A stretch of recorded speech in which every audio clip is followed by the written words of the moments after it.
So today we're going to talk about something called striking the personalization chord using offer hooks. This is week 2 of 4 in an automation series that we're building right now. And the goal for today is really simple. The goal is for us to always be able to eliminate the salesy feeling. Nobody likes the salesy feeling. If you hate the salesy feeling, right? I hate it in the chat roll.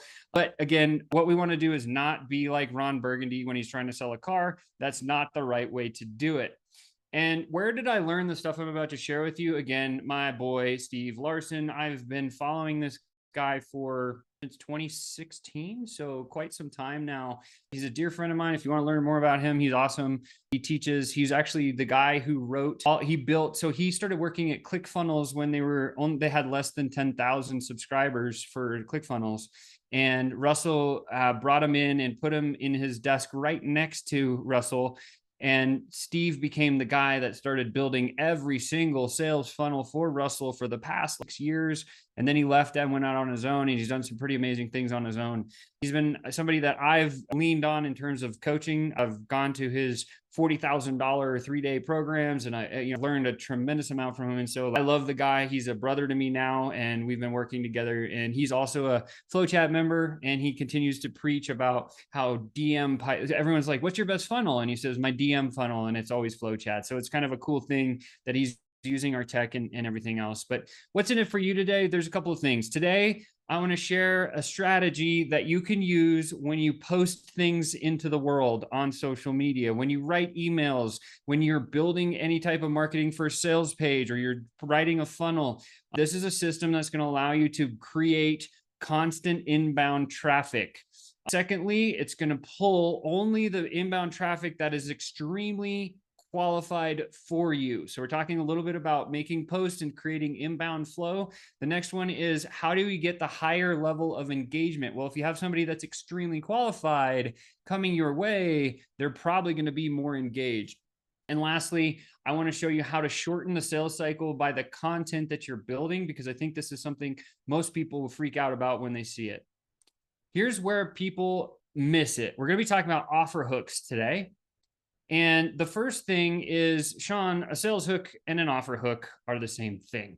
Well, that couldn't be further from the truth. And in fact, the golden rule of door-to-door selling is one that I think exemplifies why this is a myth, right? If you've ever done any door-to-door selling, if you've gone through any of those training programs before, Steve has, I have, a lot of people have, typically the good programs will say this: you can only go to a door, knock on the door, get them to open, and you can never say anything about what you're selling until they ask you a question.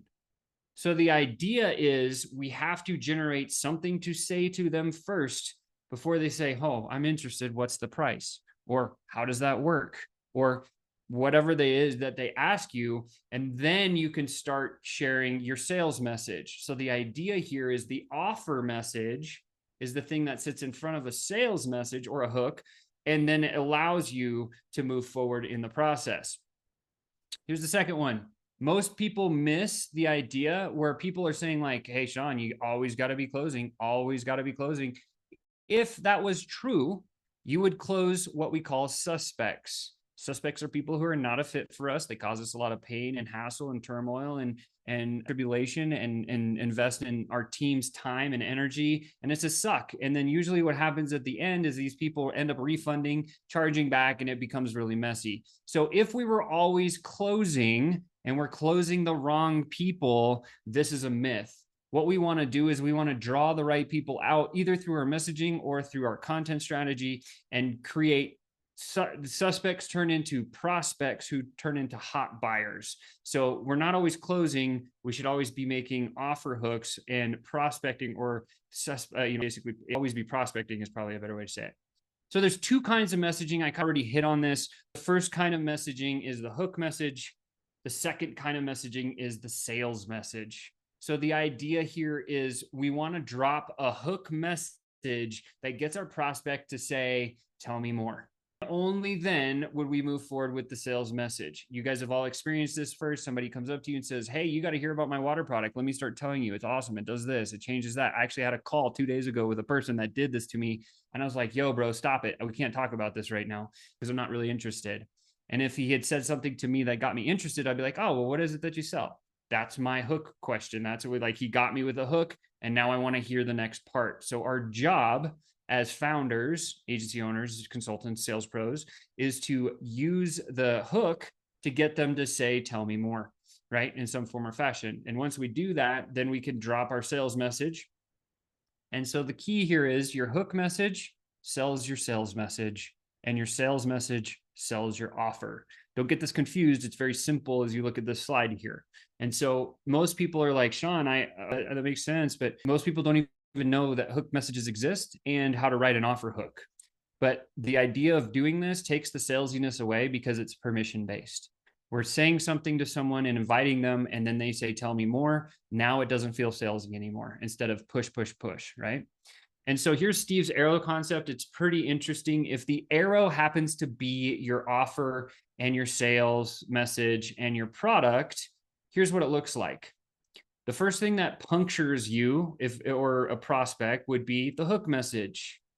This should be set up in a positioning of what you fight for or what you fight against, right? What we want to do is we want to start pushing on people's brand identity or identities, right? A lot of people, when I was very immersed into the ClickFunnels culture, I remember Infusionsoft came and prospected on me, and they were like, hey, we're Infusionsoft. And then I was like, hold on a second, you mean Confusionsoft? Russell did this big campaign about, and he had shirts that said Confusionsoft, right, is out in a big cross through it. And he had used his hook message to position me against their competitor. So when he came to prospect me, I was like, no way, dude, I'm out, right? So the offer hook should always start tugging at somebody's identity is really the big secret. And then the shaft happens to be the unique sales message. So the first thing that gets in your prospect is the tip, and then it goes to the shaft. And then the arrow feathers are objections and closing as you get that far in the process. Pretty simple, pretty straightforward. Here's a live example of me writing an offer hook just in my content. So I've been testing this concept recently, and I've been using LinkedIn to try it. And what I wanted you to show you is this. In the past year, so I looked at my top performing posts for the past 365 days, and a post I made a day ago, and this is actually 2 days ago, this is numbers way higher now, is the most impressed post I've made in the last year. And I did it a day ago. If you compare that to a month ago, 3 months ago, or 6 months ago, you can see that when you write a good offer hook, and get in, I got it wrong, right? So the bottom 3 here are ones that I was just pushing with sales stuff, sales message, instead of dropping an offer hook. When the minute you drop the right offer hook and you get it dialed in, I'm going to show you how to do it in 1 second, you can see what starts to happen. It's pretty crazy just in social posting. So this is how I'm testing and using. I'm going to continue doing this, and I'll share results. So how do we do it, Sean? We got to create what we call an offer hook. Offer hooks are very, very simple. The offer hook is the storyline or the journey that your dream customer is experiencing, which would then make them ask to hear your sales message. There's a 3-part process to doing this. The first thing we got to do is describe what's happening in the client's mind. We're not talking about our products or service or offer or anything like this.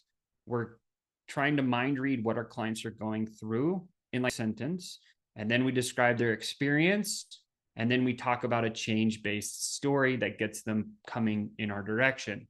So the first step, very simple. In 1 to 2 sentences, we want to describe what is happening in your client's mind. How do we do this, Sean? Here's an example. This is the one that I had Steve help us build for FlowChat. So the idea, the target. So always start with a target. So if you have a notepad right now, write down your target, and you got to line that out. For us, agency owners who have been looking for FlowChat to be a life preserver for sustainable business development system. Pretty straightforward, pretty simple. Here's the customer's mind. Dread filled your body as you opened your ads manager for the 7th time this morning. Praying for a Zucker miracle for your business, only to find that you forgot the one thing that gets leads flowing. But Zucker sucker took your money anyway. You couldn't afford that, and ever since 2020, you've been feeling the ad squeeze, which only adds to everything else, on top of another month of low cash flow sales. That's pretty powerful, because that's what people think as they go into their office. If they're running paid ads, this is going to call our exact person. So all we got to do is write 1 or maybe 2 sentences that describes what those people are feeling. And since you already know what you sell and you know why you sell, because you probably needed it for yourself, just take a minute, think back to that day, and then write down what was going through your mind, how you were feeling. This is more of a feeling-based sentence or two that you want to start with. And this is going to be the emotional draw that pulls people your way. Once you have that dialed in, now we go to the next step, which is describing the experience. In 1 to 2 sentences, describe your client's experience. What I mean, right? Experience. Where can I make money today? As the day rolls on, this thought consumes you. As a last resort before heading home, you sprint to your DMs only to scroll past several messages of potential buyers who were trying to give you money months ago, but you waited too long and they've grown cold. Any message now just leads to another person ghosting you. Frustrated and exhausted, you close the laptop, go home, and attempt to fall asleep, right? So again, we're talking about what they were thinking and then what they've done or experienced to try to solve that problem without getting the result. And then we drop in a 1 or 2 sentence change-based story in order to write this. So what does that look like? You lie down, staring at the ceiling while you try to sleep, but your lack of monthly cash flow isn't lying, nor is it flattering, and just stares right back at you. The theme of tonight's dream is one you know called imposter syndrome. And you finally drift off to sleep with the latest calculation in your head of how much longer your business can stay afloat without a major cash injection and your personal sweat equity. And then you invite. What could you do in the next 5 days to leverage the free lead sources all around you and reclaim the sales throne? That's a full offer hook that you can take and you can reword it a million different ways. You can make posts about it. And what is this doing? It's talking to agency owners who have been looking for a solution like FlowChat to become a life preserver for a sustainable business development system they can use each and every day. Because what this does is it pulls that person out to say, what the heck are you talking about? How do I leverage the free lead resources? Or how do I reclaim my sales from?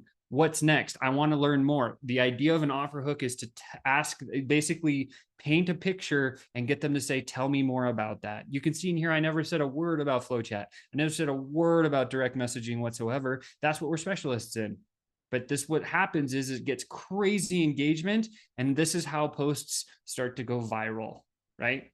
So with that said, now you have one major obstacle that you got to jump over in order to be very successful at this.